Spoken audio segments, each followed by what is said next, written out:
We've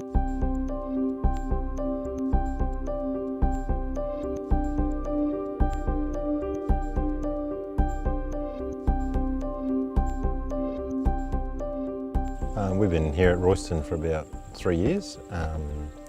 We run about 1,000 breeders, and yeah, we're producing cattle mainly for feedlot markets. If you can produce beef efficiently, what it means is you're actually producing more beef for the same amount of methane. So that's a more carbon-friendly beef production system. We're joining our heifers as yearlings, which for our area is probably a little bit different because they're only in that weight range, probably from about 260 to 320 kilos when they're joined.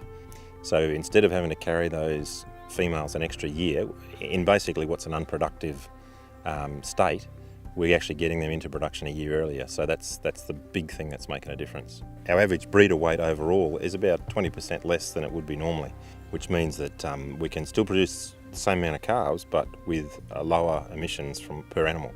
From any sheep or beef system, there's a potential to lose between 2 and 12% of energy intake out of the system through methane. And what we want to do is divert that energy loss into meat production. DAF, our CSIRO and Melbourne Uni have been evaluating our operation here to see how it stacks up, and what they've found has been really encouraging for us. Our emissions intensity is down by about 25%. But at the same time, our gross margin's up by about 180,000. The big change is getting those heifers working a year earlier. We've been doing the whole control mating, preg testing, culling for fertility for about 14 years now, and that's starting to flow through the whole herd, I believe.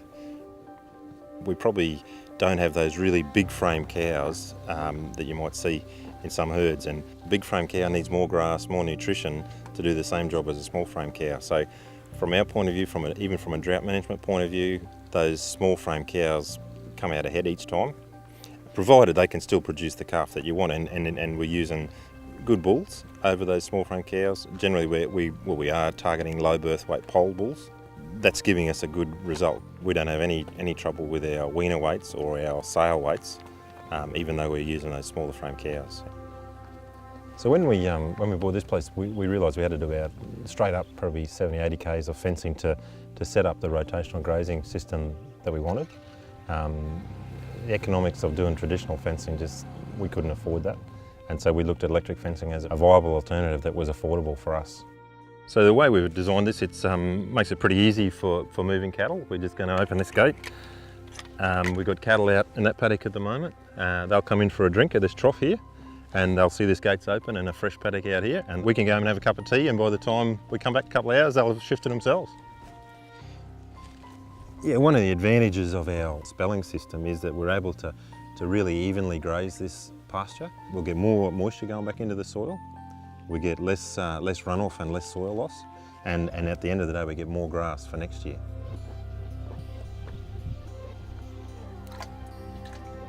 Yeah, we put about 14 of these sort of troughs in and about 20 k's of poly pipe, and it's made a huge difference to the way we can run the place, yeah. If your waters are 4 or 5 kilometres apart, that's a lot of energy that they're burning just to simply go and get a drink. Whereas what we want is that energy going back into milk production, you know, beef on the animal, and that equates to dollars at the end of the day. So I've been involved with the Climate Champions program for a couple of years now, and I've really got a lot out of it. You know, we've been able to talk to scientists directly and get a really good hands-on appreciation of what's fair income, what's just hype, and what's reality. And so that's been really valuable, and yeah, and to be able to talk about how we can factor in climate change into our management system. We've got a really variable climate, and drougt's a factor. I think you have to build a business to be drought resilient, so that, you know, when we do get those tough times, which are going to come every 4 or 5 years, you know, that our cows can handle it the best way they can. So we want a small, efficient cow that'll handle that tougher time, yeah, better. MLA is a proud supporter of the Climate Champions program, and what that's all about is showcasing producers who are really having a red hot go at tackling climate change and motivated to change their business management accordingly, utilising the best and recent research and development available. Whatever climate challenge comes, hopefully by maximising our efficiency in our production, we'll be able to better handle it.